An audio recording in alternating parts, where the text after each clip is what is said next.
تكليف تكليف تكليف، بكرر 3 مرات، هو تكليف مش صفة. اعتقد ان الكلام ده هيبقى صادم. كل ما تكون متحكم اكتر وقوي اكتر، نفسيتها هتتأثر. حتى لو كانت مثلا حابة الشاب ده قوي، الكلام ده هتبقى فرحانة بيه لمدة قصيرة، المدة دي مش هتبقى كبيرة، هتتصدم. بقول لك ان انت ما تقبلش على الخطوة دي، انا كده بعرض حياتك وبعرض حياتي انا كمان للخطر.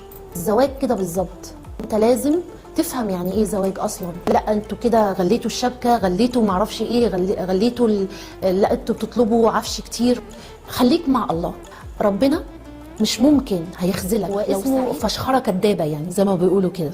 كل الشباب دلوقتي هيسالوني طب ايه المطلوب مننا؟ يعني هقول لكم ان انتم ما تقبلوش على خطوه الزواج الا اذا كنت انت، ده دليل على ان هي متجوزه راجل، ده هيعود عليك انت بالحياه الزوجيه الناجحه.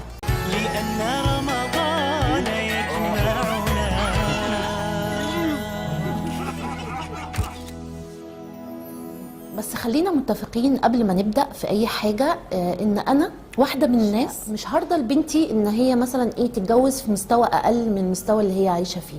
أنا أعتقد إن الكلام ده هيبقى صادم لكل الشباب، بس دي الحقيقة، إن أنا مش هرضى إن بنتي تتجوز بماديات أقل من المستوى اللي هي عايشة فيه، لأن ده هيأثر على نفسيتها هتتأثر. حتى لو كانت مثلا حابة الشاب ده قوي وعايزه تكمل حياتها معاه، بس الكلام ده هتبقى فرحانه بيه لمده قصيره، المده دي مش هتبقى كبيره، هتتصدم. يعني هتتصدم بقى بتحديات الحياه ومتطلبات الحياه، وخاصه لو هي مثلا حابه انها تجيب حاجه محتاجاها او حاجه ناقصاها، وتكتشف ان هي مش عارفه تجيب الحاجه دي او عاجزه ان هي تجيبها. فده بتبقى مشكله يعني بتسبب حالات احباط للست، وخاصه لو كانت عايشه في مستوى كبير في بيت باباها او بيت اهلها، ايا كان هي عايشه مع مين، وبعدين فجاه المستوى ده نزل عن المستوى المادي، نزل عن المستوى اللي هي متعوده عليه.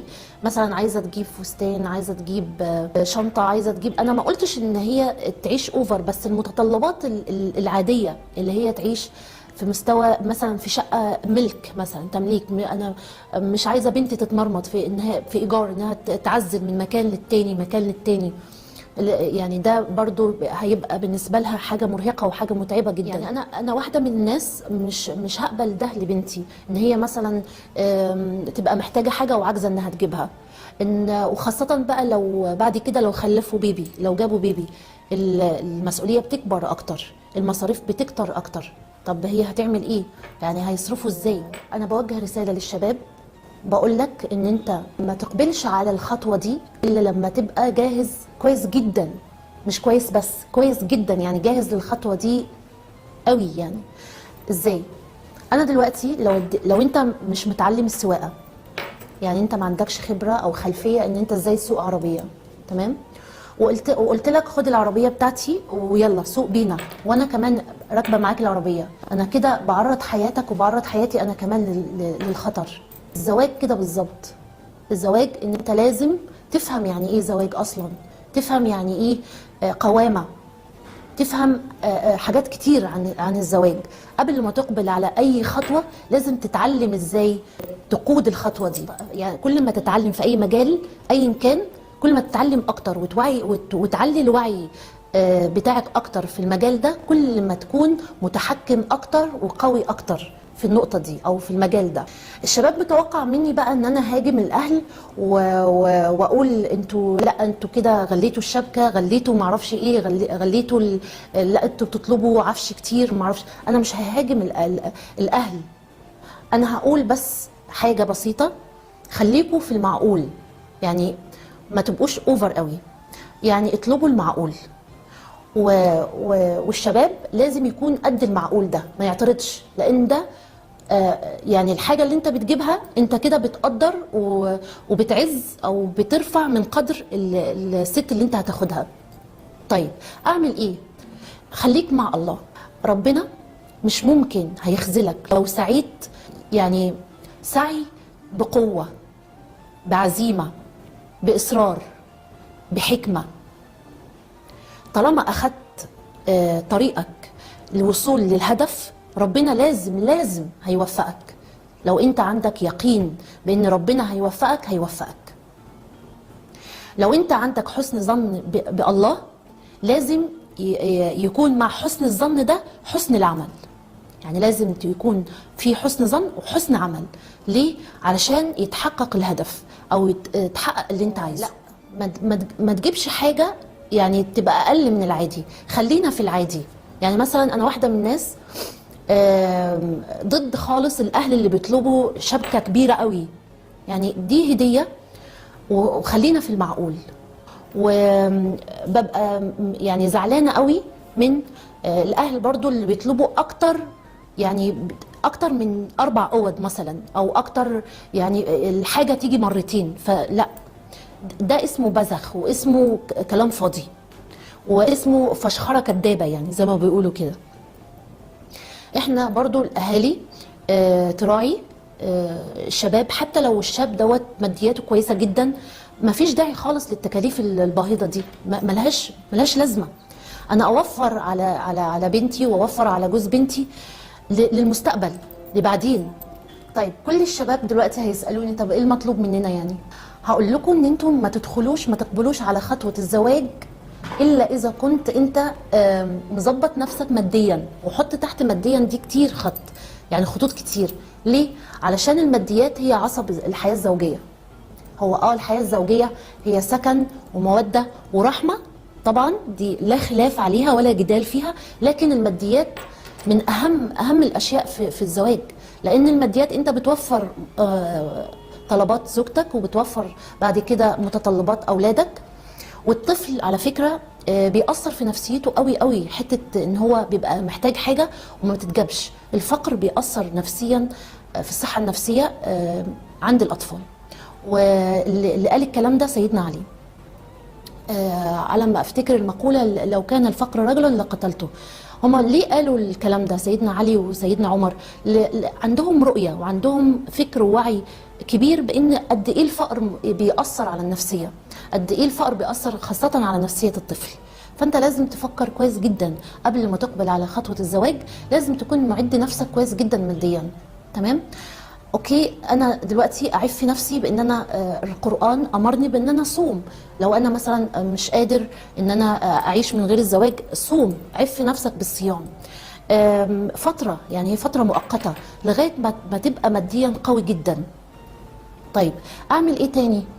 ان انا اتعلم يعني ايه زواج، يعني ايه فسيولوجيه المراه، افهم يعني ايه فسيولوجيه المراه عشان اعرف اتعامل معاها.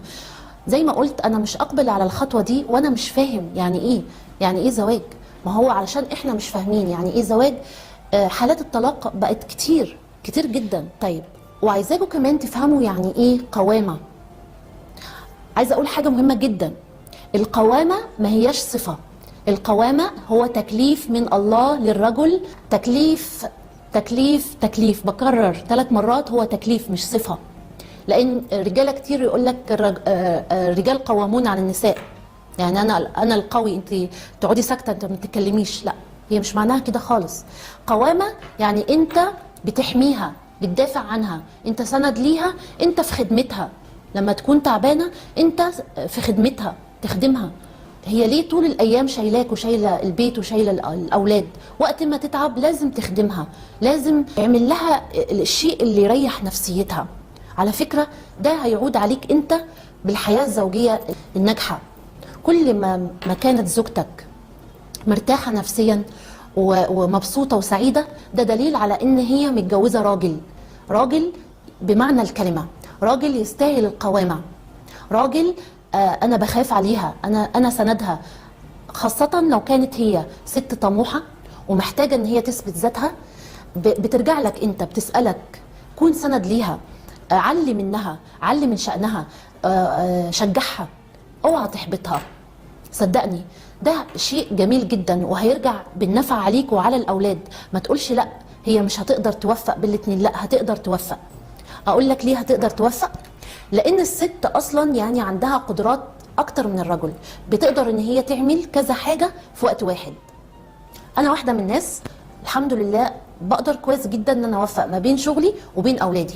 انا ما بقصرش في شغلي ولا ما بقصرش مع اولادي ولا بقصر في بيتي او مع جوزي.